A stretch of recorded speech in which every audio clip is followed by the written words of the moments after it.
What's wrong? Naruto, is that Gulp. purple chakra? Well, it's actually a chakra from a meteorite that fell from the sky in the land of bears approximately 200 years ago and was founded by the first Hoshikage, that also is the founder of the village hidden in the stars. And if you're a real Naruto fan, you must also know that— oh, what's that? You didn't watch all the fillers in part 1 Naruto? Fake fan. Honestly, I can't blame you because most fillers are not that good. You could be so excited for the next arc, then boom, Naruto cooking with a Rasengan, boom, Mecha Naruto, or God forbid, the Ninja Ostrich. So I get why filler is not really appealing to most, understandably so. But what if I told you that I could put down a pretty interesting case for filler in Naruto, and that some of them were, dare I say, good, or could have the potential to enhance the story. And I may sound a bit clinically insane for even suggesting this, but hear me out here. In the first filler I'm going to talk about, Team 7 basically has to protect this teenager named Idate, cause he is participating in a foot race against a rival gambling family. The rival family hired ninja to sabotage Idate or maybe even kill him. Yeah. It's almost as serious as Beyblade lore. But it is so serious because the family of the winner gets to control the Dagahashi port.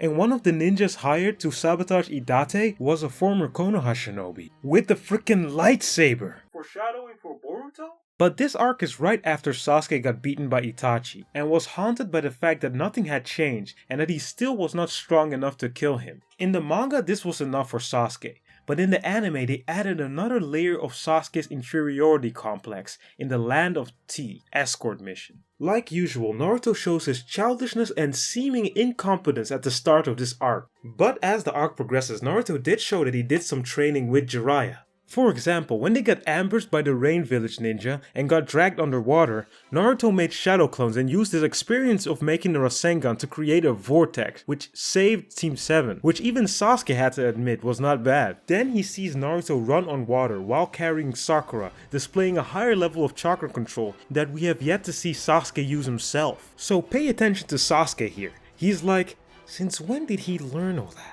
And while Naruto is attempting CPR, Sasuke is looking at Naruto like, is this loser out ninjaing me? It can't be. On top of that, Naruto encourages Idate because he was injured and had given up on the race. And Naruto proceeds to carry Idate on his back and sprints up the Spirit Breaker stairs, a feat that amazes Sasuke and Sakura. Then at the final confrontation with the lightsaber guy, he calls Sasuke, and I'm quoting here, a hopeless loser unworthy of his Uchiha name. That visibly angers Sasuke, and then the ranged shinobi guy beats Sasuke's Chidori, putting him out of commission at the bottom of the valley. Naturally, Naruto beats this guy and Sasuke is left with viewing the aftermath. How did Naruto beat that guy? Sasuke doesn't know because he hasn't seen the Rasengan yet. All Sasuke knows for sure is that throughout this mission, Naruto has repeatedly outdone him, and they make it a point to show Sasuke's expressions to subtly allude to what is yet to come. This arc, filler it may be, ties in nicely into the main story, giving us something extra to push Sasuke over the edge, while simultaneously giving us one more mission with the OG Team 7 trio. And besides that, the main plot of this arc is really good. It gives us a little sippy sip of the world building, with Idate and the Rain Boy formerly being Leaf Ninja, and the reason behind Ibiki Morino's scar. This filler gets 4.5 lightsabers out of 5. In this arc, Kakashi with a bunch of sensory specialized ninja managed to find one of Orochimaru's hideouts, only for it to self-destruct upon finding it. But we later find out that some of Orochimaru's goons were stationed there, so they can basically use this one kid who can control the three-tailed. Oh yeah, and we have a really good villain named Gurren, the crystal style user. Yeah, a filler Kekkei that I wish was real. Similarly to the last filler I talked about, I get a feeling that this filler kinda prepares you for the next canon arc. Naruto seems like he matures throughout the arc a little, and we got introduced to the Three Tails. But what this arc does best is giving us some time with the characters that we know will never get the shine they deserve. Like Shino, for example, was really showing his competence in making the bugs adapt to a new Kekkei on the fly, and even defeating that blue dude. I also like that almost all the Konoha 12 are on this mission, and Naruto gets a lot of flack for underutilizing its main cast, even though I don't think all of Naruto's classmates are the main cast. Like, imagine watching My Hero Academia and being like,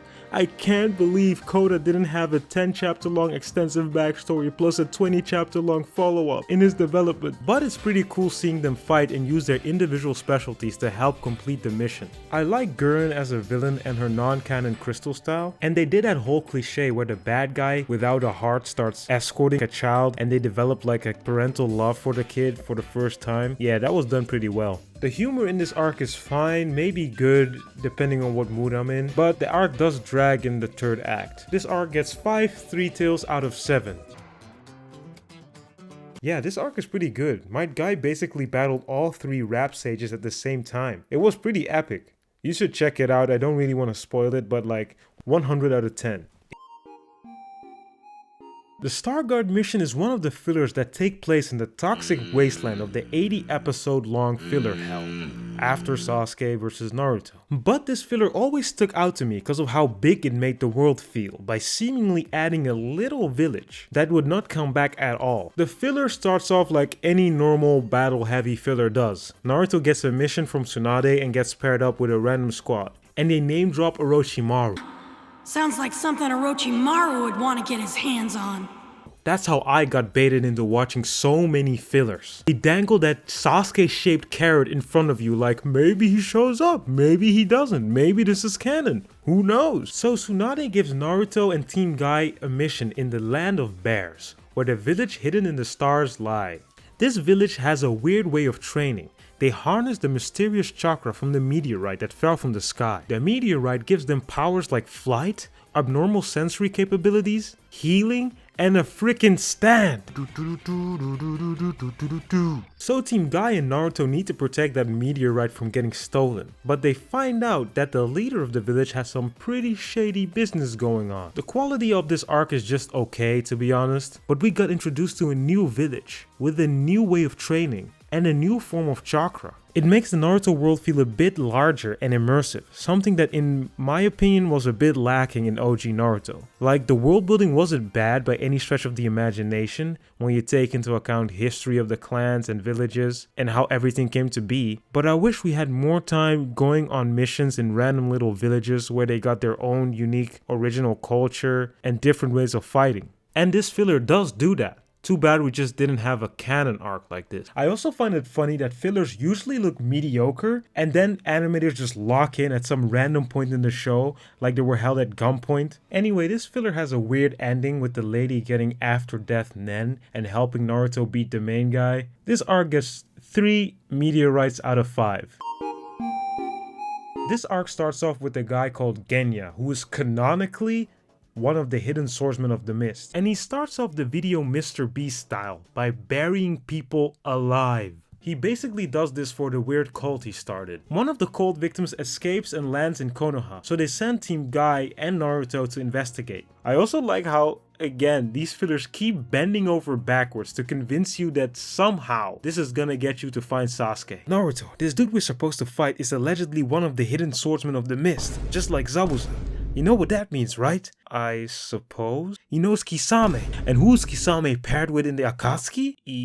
Wrong. Itachi. And somehow, I don't know how, but somehow, you will find Sasuke through Itachi. I like this arc for a plethora of reasons, but one of the biggest reasons is because we got more Lee content. Look at the beginning of this arc, for example. Naruto is carrying a few bodies, and we see Lee fully dripped out with more weights than usual, and he says, "I can do better," and carries on with training. Or like in this arc, there's like this kid who has high sensory capabilities and can sense that Lee is unconscious, and tells his boy that he can finish Lee off now. Then Lee fights Genya in his sleep, and he was overpowering him too. Yeah, I was really happy to just see Lee again. I think I'm also so attached to Naruto because I feel like I have been so immersed in its world with all these fillers. Genya and Rimuru are pretty good villains for a filler, and they parallel Zabuza and Haku. Rimuru had this Byakugan-like Kekkei Genkai, so that was pretty cool. What also was really cool was the fights in this arc, but what's up with all these filler villains using dragon-based final attacks, like it's universal. Oh yeah, and Naruto straight up kills the dude. I mean, he throws him off the cliff, and bro just unalives himself mid-air, so Naruto did kinda kill him.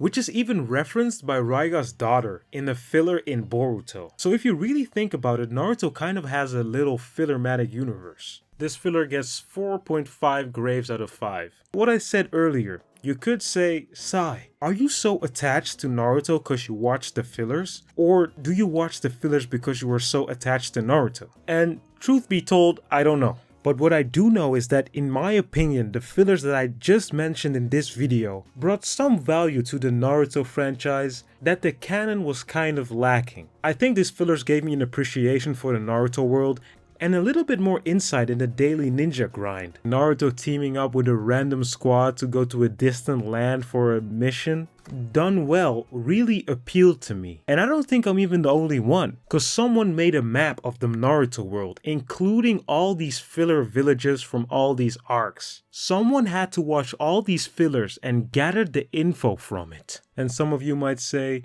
yo, but does that mean I have to watch all? No, don't watch the ostrich one. Some are just bad, okay? But I'm just saying that not all of them are. But yeah, this video is just kind of a yap session spreading the Studio Parrot propaganda. But there's a lot more to discuss, because I haven't even touched on those fanfic fillers or those universally loved fillers. So we gonna see how things go. Anyway, Sai out.